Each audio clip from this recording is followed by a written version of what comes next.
All right, everybody, welcome back to another market update here. This is Jake Ricci, and I'm excited to talk about, what we're going to be looking for in the market from this upcoming week. Right, we had a very interesting week last week, very mixed action, both up and down, and a lot of differences in between the indices. Again, those divergences that we talked about last week really came into play this week. So I just wanted to briefly cover, what I'll be looking for this upcoming week, sort of what my game plan is, and some stocks that I'm watching, and then we'll call it a day, right? So first up, we'll go ahead and start with the S&P 500.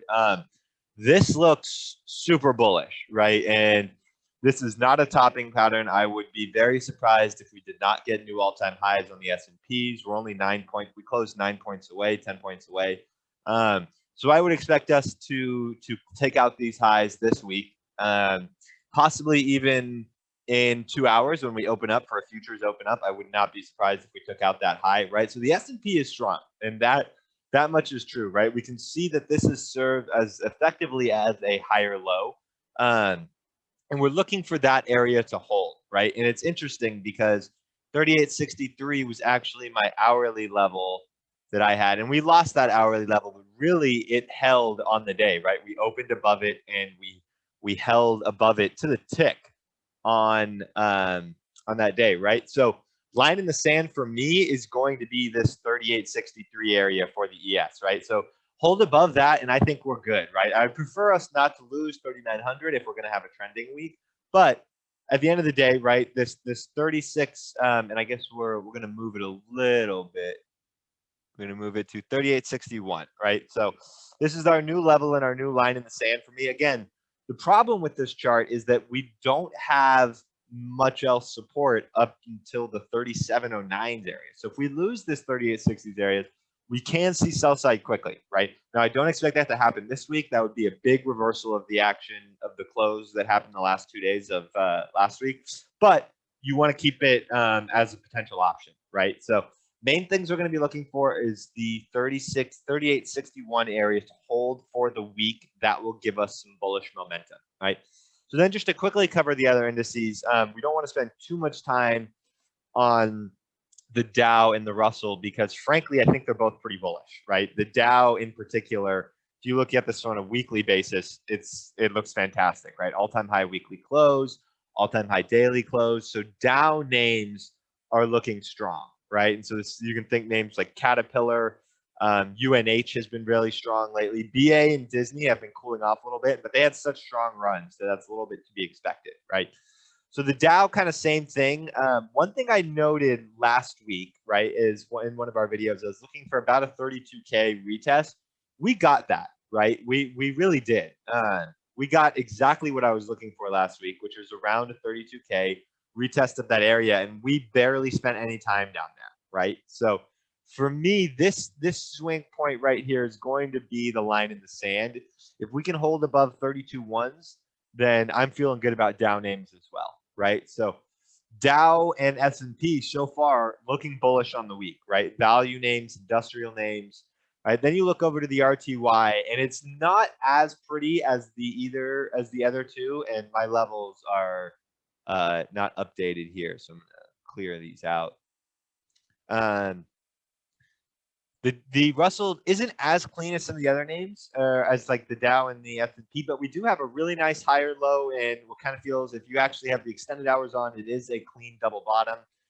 So this looks good, right? I don't necessarily think we'll get highs this week on the Russell. That would be a big move, although it wouldn't surprise me, right? The Russell's been known to pull those types of moves. So really what I'm going to be looking for is, can we clear this 2300 area, right? Can we clear this 2300, 2315s?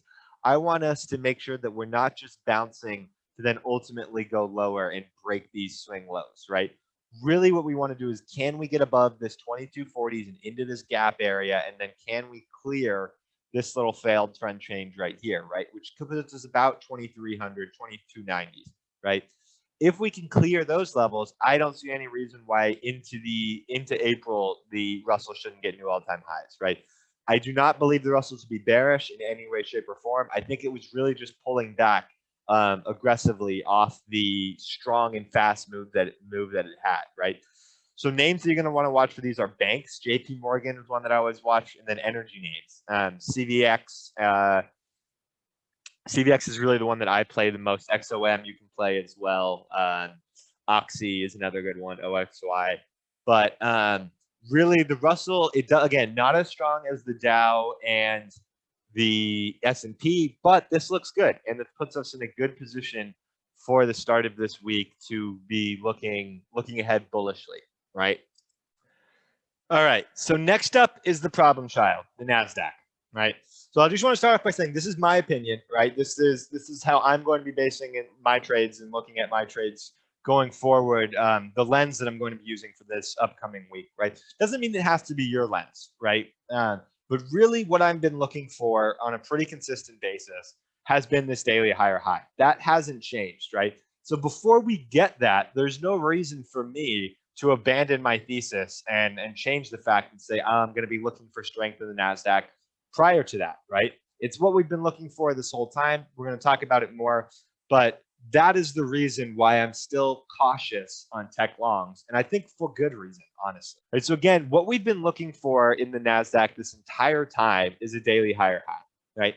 We haven't gotten that yet. Every single attempt that we've had has gotten stuffed, and it's now, if we go ahead and mark these up, we could call that our first attempt, second attempt, third and fourth attempts, right? Because I will consider this a second attempt because it broke higher than the previous day. We've now had 3 or 4, depending on how you look at it, attempts to break to a daily higher high, and all have failed, right?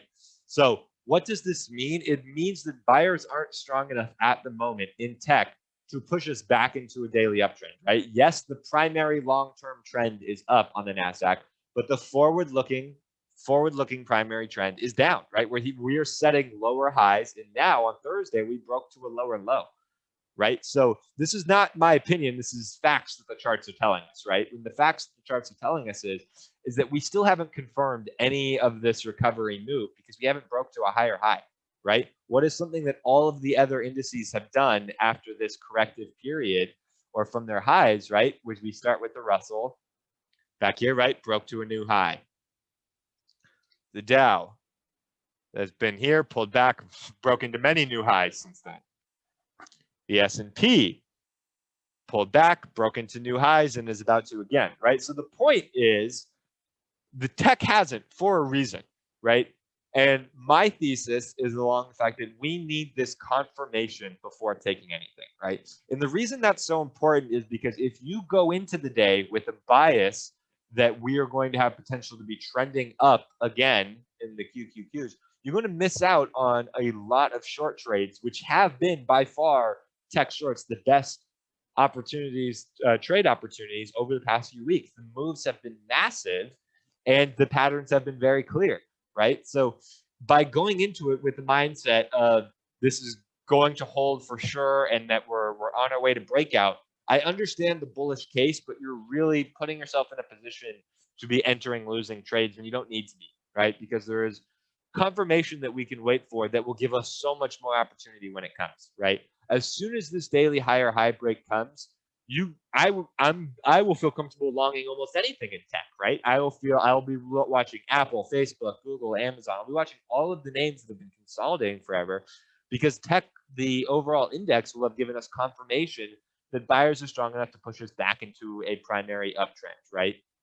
Which is currently not the trend. While we are in a major uptrend overall, again, we are in a primary, the primary trend at the moment is down, right? The forward-looking trend is down. That is leading us down with lower highs and now lower lows, right? So I don't want to harp on tech too much because my stance on it, again, hasn't really changed. If you're looking for shorts this week, by far the best sector to be looking for shorts are going to be in the tech sector, right? Names that have been weak, not have been participating during these rallies, names that are still in daily bearish patterns. Those are the names that you're going to be keeping on your short watch, so that in the case that tech continues to pull back, and in the case that the S&P starts to show a little weakness, maybe it fails all-time highs, these weak short tech names are going to be the ones that are going to be leading the way down, right? So the ones that come up to my head right off the bat are Shopify, Square Cash, Zscaler, right? These high valuation names that went on large runs. And And then even some of the monsters of tech, being Amazon, has shown us significant weakness continually, right? So Amazon, I think, has to be on watch for a short. You have to keep names like NVIDIA on watches for shorts, right? All of these names can very easily get back into being good longs for me, but they just have work to do to prove it, right? Because the reality is right now, the charts are not confirmed, right? So trading longs in these tech names is counter trend at the moment. And counter trend trading is not something that I do, and not something that I think is advisable, especially for newer traders, right? Focus on the names that you are trading with the trend, whether it be to the up or downside, right? So with that being said, some names in particular. The first one that I talked about already was Shopify. Shopify broke out a very clear bear flag here, right? And while it was an obvious pattern the entire time, there were clues and things that led us to believe that we were possibly going to break out of it. But once we had this daily bar on Wednesday, it became very clear that we were this day was going to break down, right?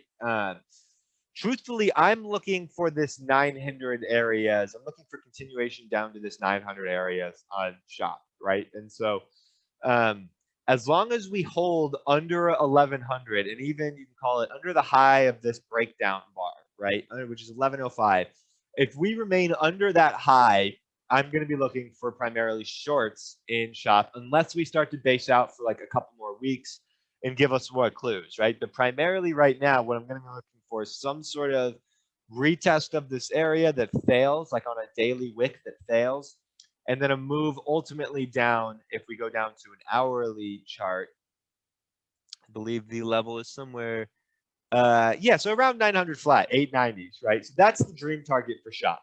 When we're looking for weak names to short, right? If we need shorts this upcoming week, Shop is one of them that I have on my radar.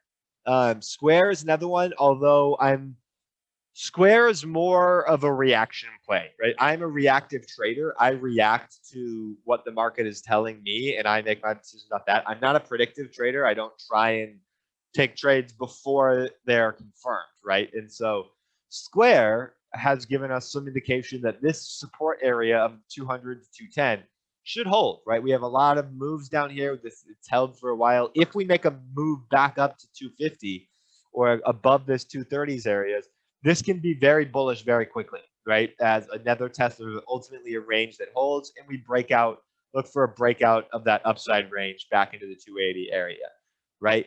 Now, the problem with Square is that one of the bases of my trading is if you knock enough times, someone's going to answer.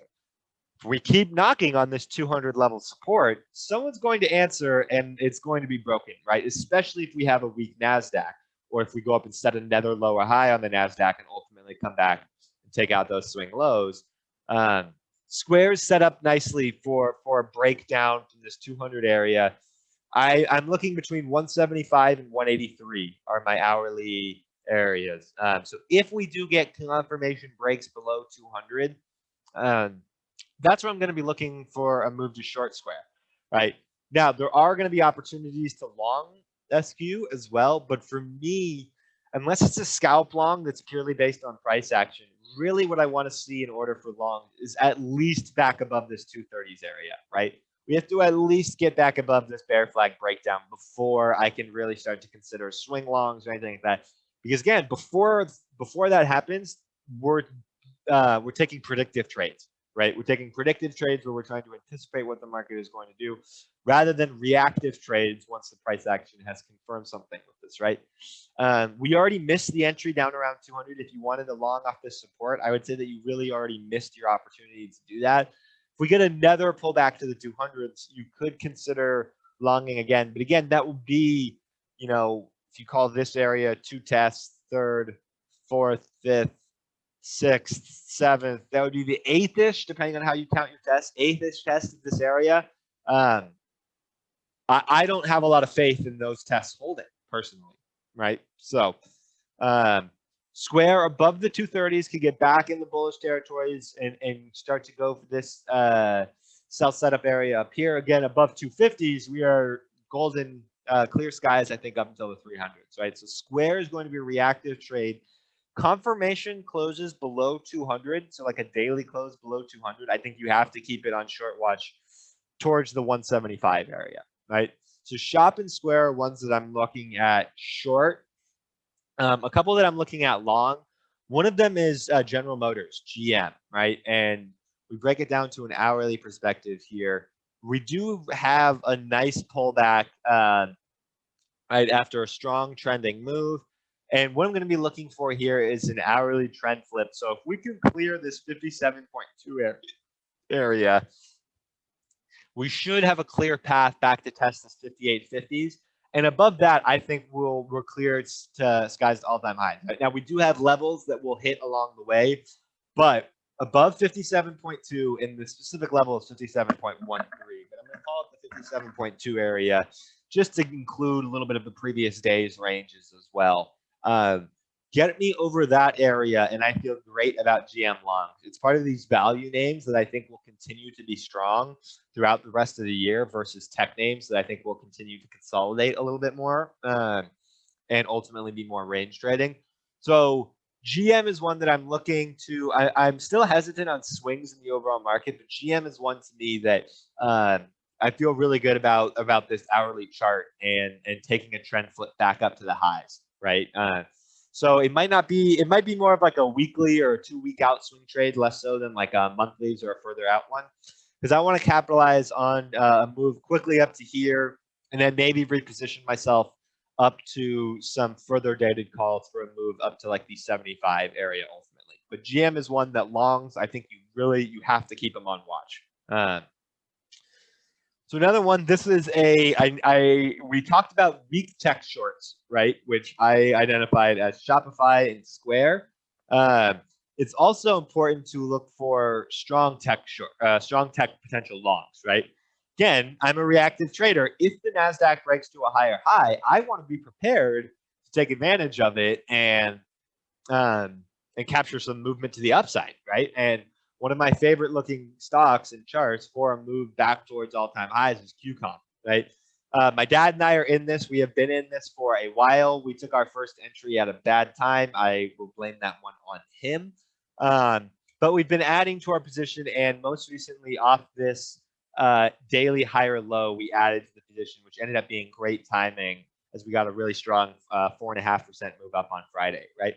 So what I love about this chart is it's a trending move, right? You take a zoom back to the March lows, clean trending move. And now it's the first real significant pullback, especially since the power earnings gap move up, right? We got our first significant move, pullback up. We filled a gap. And now finally we're getting some sort of clue that we've based out, right? And what I mean by that is some sort of daily confirmation that we've at least gotten a higher low. Right, we've gotten a confirmed, now what appears to now at least be a confirmed higher low, right? And for something where I'm adding long-term shares, I was comfortable adding before we got the higher high confirmation. So I added to the long-term shares. I'm looking for this general area to hold. And then if in terms of shorter term swings on the hourly, I believe the level is 155 or 135 point. What is it? 135.3? Yeah. Above 135.3 and really get a little 135.6 is the sort of extra added area there. Above that area, longs are looking great up for a move to, I think, 140 rather quickly. And then I think within the next few weeks, 150 again, right? So look for a couple of weeks out, possibly a swing trade. I would wait for the swing until we clear this hourly level. And what does that also do once we clear that hourly level? Clears it on a high basis on the daily time frame as well, right? Gets us back into a forward-looking primary uptrend in Qcom. Once we get a daily higher high there, we can start to take out some of these levels and ultimately work our way back into the gap, right? So 135.28 and 135.6, that whole zone, right? Really over 135.6. I'm going to feel good about some Qcom weekly positions and some next week calls as well for swing maybe, right? But before the swings, again, we're going to want to wait for the daily close at least to give us confirmation. And really, if it would, before I were to swing next week contracts, I would want the Nasdaq to have done the same thing, right? Otherwise, I would fear that we could be getting faked out and exposed, leaving myself exposed to a gap down move that would take out a large portion of the contracts, right? So with that being said, I think I'm going to go ahead and wrap it up here. This video has been decently long. We covered everything from the Dow to the Russell to the S&P to the Nasdaq.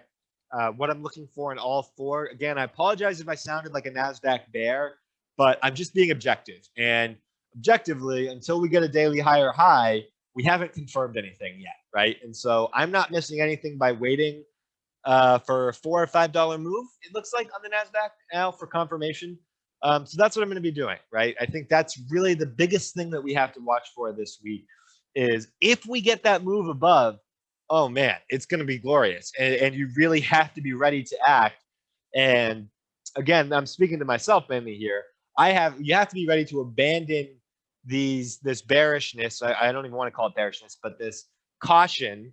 You have to be ready to abandon it quickly if we're able to get that daily higher high, because the moves will be fast and strong to the upside, right? So then we talked about some potential names we were watching in case we do get another lower high and another lower low, which I'm going to be watching for Shopify down to the 900 region. I'm going to be watching Square to see if we can hold 200s. If we get confirmations below, look for a short. Confirmations above 220s, 230s, we're looking for longs. GM is one of our value name longs that I'm looking at to enter regardless of the NASDAQ, right? I think GM is something that can hold this pullback and ultimately get back up towards that 75 region. And then if we do need strong longs in the tech sector, Qcom is my favorite, right? I think that over this 136 areas, we have a lot of room to make a quick move. Qcom buyers have been in hibernation, and when they come out swinging. So I'm going to be looking forward to a potential move in Qcom this week and next. All right. So with that being said, again, remain nimble this week, everybody. Don't be too stuck in your opinions. Try and be flexible and neutral with the market, right? I've given all of this analysis and I'm giving this all in a market update for you all. But truthfully for me, none of it will affect my day-to-day trading, right? My day-to-day trading remains the same every day. I come in, I make my plan, I find what's weak, I find what's strong, and I use price action to guide me through that, right? But what this video does, hopefully, is give you an idea of how I sort of do my homework and prepare for different potential outcomes that the week may have in store for us, right? And so right now, the biggest outcome I'm looking at is, can QQQ get this higher high? If it can, great. Let's ride it up as much as we can. If it can't, let's find some weak names to short, right? I think both options are on the table. So with that being said, we're going to go ahead and call it here. I hope you all have had a good Sunday so far and an even better one after watching this video. All right. Cheers, team.